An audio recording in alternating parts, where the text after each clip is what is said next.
ఇంకా గ్యాస్ వినియోగదారులు పరుగులు పడిగాపులు సిలిండర్ కోసం పరుగులు పెడుతూ పడిగాపులు కాస్తున్న జనం. సో మీరు ఇక్కడ చూసుకోవచ్చు చిత్రంలోని వంట గ్యాస్ ఆన్లైన్లో వంట గ్యాస్ బుకింగ్ కాకపోవడం, బుకింగ్ పూర్తయిన వారికి సిలిండర్లు సకాలంలో రాకపోవడం వినియోగదారులు ఆందోళన చెందుతూ ఉన్నారు. పశ్చిమాసియాలో ఉద్రిక్తతల నేపథ్యంలో రానున్న రోజుల్లో గ్యాస్ సిలిండర్ అయితే రానున్న రోజుల్లో గ్యాస్ సిలిండర్ లభించక మరిన్ని ఇబ్బందులు ఎదురవుతాయని కొందరు వినియోగదారులు భావిస్తూ ఉన్నారు.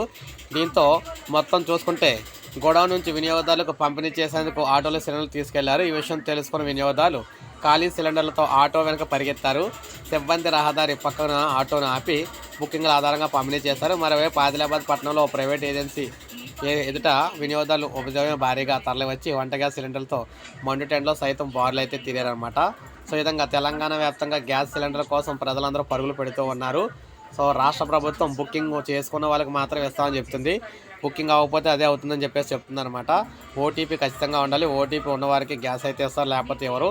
సో మొత్తం మీద గ్యాస్ అయితే చాలా కష్టమైపోయింది. సో తెలంగాణ వ్యాప్తంగా చూసుకున్నట్లయితే. సో ఇది అప్డేట్. ఒక లైక్ చేయండి, సబ్స్క్రైబ్ చేసుకోండి, మన ఛానల్ సబ్స్క్రైబ్ చేసుకోండి.